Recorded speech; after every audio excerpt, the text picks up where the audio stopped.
guys, meron tayong bagong pag-aaral ngayon. So, pag-aaralan natin ngayon ay yung kanta ng Bandang Lapis, yung Kabilang Buhay. So, ito, simulan na natin. Let's go! Guys, yung simula natin sa intro. Ang intro natin sa Bandang Lapis na Kabilang Buhay ay sa E. Tapos A, C sharp minor, tapos B. 2 times siya. Yung rhythm niya, ganito yung pattern ng rhythm niya. Yung down, down, up, down, down. So yung pwede siya i-rhythm, mas maganda lang rhythm mo siya.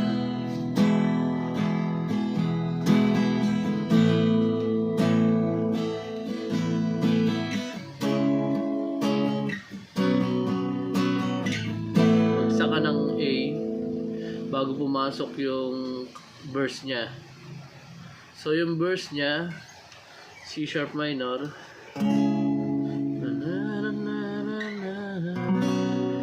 B, tapos A9,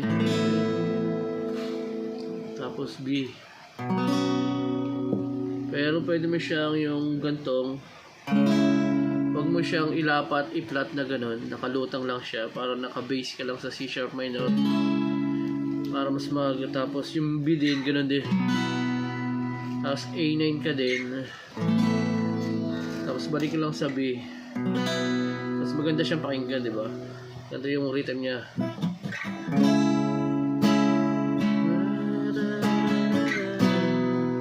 Nakaangat lang yan. Tapos B.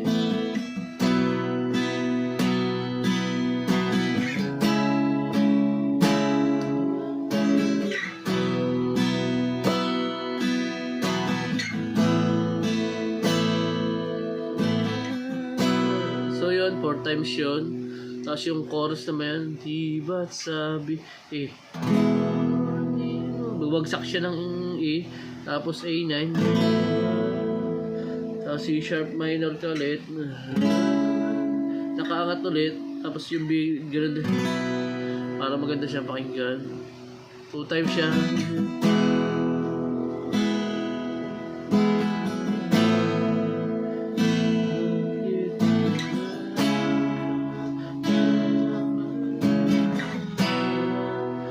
Tapos balik sa intro, Kabilang Buhay.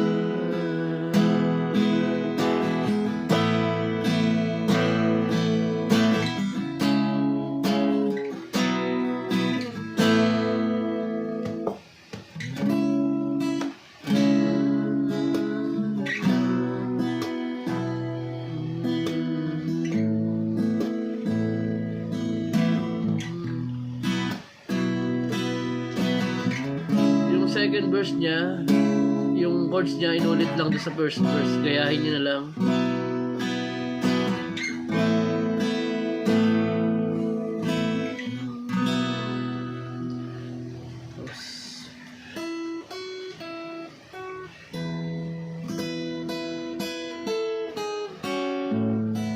Yung plucking niya.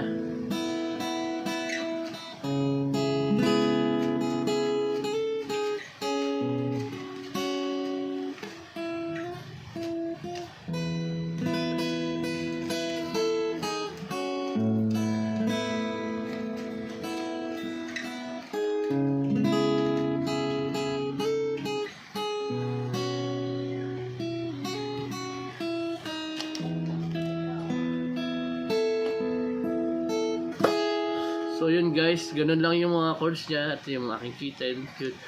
Yun lang po ang maituturo ko sa inyo ngayong araw ito. Maraming pong salamat. Thank you.